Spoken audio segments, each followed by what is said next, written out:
Well, it's that time of the week again when we get to talk about brand new VR games coming out this week, new games coming out next week, and of course some of that juicy VR gaming news. But before we dive into that, I want to thank today's channel sponsor, Last Stand. Well, this isn't your typical MR game, this is the world's first multi-location mixed reality PvP shootout. You'll use your own space as a tactical battleground, ducking behind furniture for cover, and making real-life moves that are key to survival. Trust me, you'll end up rolling around on the ground, it gets kind of intense. And with zombies keeping you on your toes, it's a full body exercise that will keep it intense and fun throughout the game as you try and take out your opponent whilst also trying to deal damage to zombies to earn points to upgrade your weapons. Also, to celebrate the launch of this, they are giving away a Quest 3S and a Last Stand kit. You'll find links to the giveaway and the store page in the description and in the pinned comment, so make sure you go check that out. Honestly, this is a freaking awesome game. I've really enjoyed myself in it.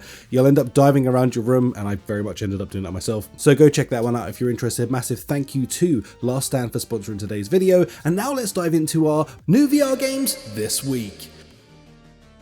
Kicking things off, we had Starship Troopers Continuum drop this week, and as you know, I did a video on this the other week talking about this game, and it turns out this is actually a pretty decent game. If you're into sort of like your more arcadey sort of type shooters where you can get in with some friends and have a laugh, then this one's going to definitely be the one for you. It's definitely on the more tamer side of things, but it still does find its own intense moments to really sort of get you into the moment. Yeah, I would say this game is definitely one to pick up if you know what you're getting into, which is of course like an arcadey sort of wave shooter experience.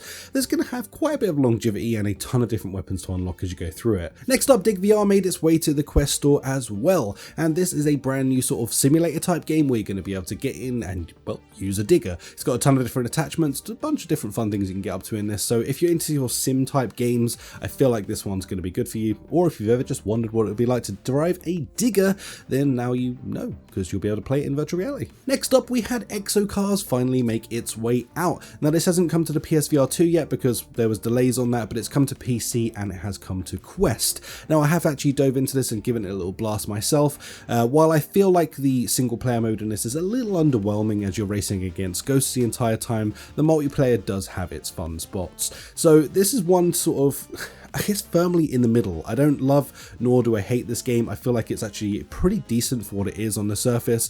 It looks pretty damn good on Quest and it looks also very good on PC VR.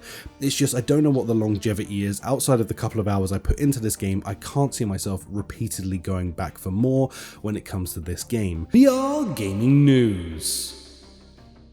Diving into the VR gaming news, we have some pretty juicy stuff this week, kicking off with Behemoth. Now, in an interesting move, Behemoth won't actually be coming to PC VR on the same day that it releases on Quest and PSVR 2. Although, if you have the Oculus store, you will be able to play it in PC. It's a bit of an odd move. I don't know why it's not coming to Steam that day. I guess it's probably some sort of politic reason in the background, but nonetheless, just be aware of that. If you were dying to play this on PC VR, well, you kind of can, but you also kind of can't right now. But nonetheless, this game is looking flipping awesome. I can't wait to dive into this next month. Just roll on around, please, because I just want to dive in and experience the crap out of this game. I cannot wait.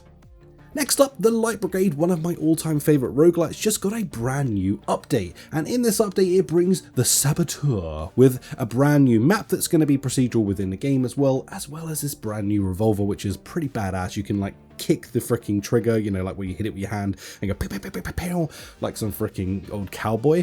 You also have this new sort of timepiece which will allow you to sort of like slow down time and place a character where they think you are, and you're able to move around and sort of shoot people. It's a really cool, nice little add-on into the game, so if you haven't picked this up in a while, it's a reason to jump back in over the weekend. Next up, Synapse is going to be making its way for free. So if you own the Plus Premium membership, then you're going to be able to get this game for free on the PSVR 2. Sadly, this only resides on the PSVR 2 because it uses all of the functionality that makes PSVR 2 good, like eye tracking and stuff like that.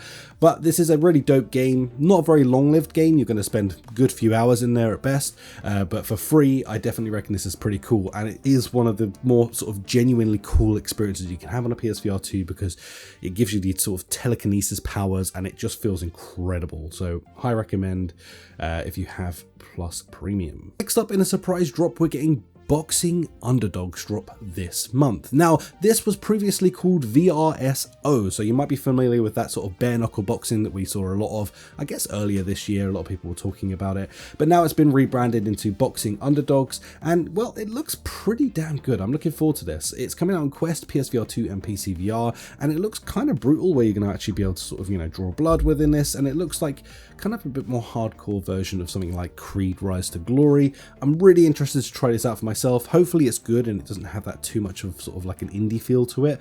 If it doesn't, this could actually be probably one of the best boxing games, and it's kind of interesting to say considering we have Thrill of the Fight 2 coming out this month as well. Coming up next week. Well, next week we have Ember Souls dropping, and this is essentially Prince of Persia but in VR. I have tried this when I was at Gamescom, and it definitely had some weaker points to it, like the enemies were a bit uninventive in my opinion, but there's been quite a while between then and now, and I'm very interested to see whether the devs have taken that feedback on board and whether it's going to have changed how this game looks. I'm going to be diving into this to experience it for myself. I don't know if I'll do a full video. Maybe let me know in the comments down below if you'd like to see a full review on this. If you say yes, I'll make it happen. So make sure you upvote anyone who does suggest that, or drop it as a comment yourself. Past that though, like I say, this is pretty much Prince of Persia but in VR, so I'm looking forward to this. I feel like it's got a lot of good opportunity as long as the devs have ironed out the creases that were there from before. Next up, speaking of those boxing games, Thrill of the Fight 2 also drops next week, so I'm looking forward to this because I love Thrill of the Fight 1. It's a great workout game, and not only that, it's probably one of the better simulations of boxing, so I'm excited for this. I would like to see what they've done with it and whether it's a worthy upgrade over the first game. I guess jumping into this is the only way to tell, so I'm looking forward to trying this one out for myself. And I love the original Thrill of the Fight, so hopefully this one's going to somehow surpass it. I mean, ideally graphically would be nice because it still looked kind of like, you know, a little bit 2016 in that game, so I would love for this to sort of excel in a bunch of different ways. But as a fitness app, Thrill of the Fight was always dope, and Thrill of the Fight 2 is looking like it's going to be just as much of a banger, so fingers crossed. Cannot wait to find out a little bit more about this game and jump into it for myself. And last but not least, we have Walltown Wonders. This game I'm really looking forward to. This is a mixed reality game which essentially puts like tiny people in your walls, kind of like The Borrowers if you're familiar with that franchise. This is pretty cool because you get to build out this entire extensive town in your walls. And it doesn't sound that great, I guess, on the surface, but when you get into this, it's a really cutesy game that just plays well and works really well for mixed reality. So definitely one to check out if you're interested in this kind of thing. This is a pretty top-notch experience. It comes from developers of Hubris, so definitely, you know, experienced in making things look pretty, and this game is no different. I played this at Gamescom and it pretty much impressed me most out of any of the mixed reality experiences I tried over there. Anyway, that is going to do it for this week, so thank you so much for joining me in this video. If you enjoyed it, smash that like button, subscribe if you are new. We're so close to 50k now. I'd massively appreciate it if you did hit that like button and subscribe. I just want to tip over that 50k. It's been too long that we've been hunting it, but of course that only comes with if you enjoyed this video and you want to learn more about VR on a weekly basis. Other than that, I'll catch you in the next one. Peace out. Bye.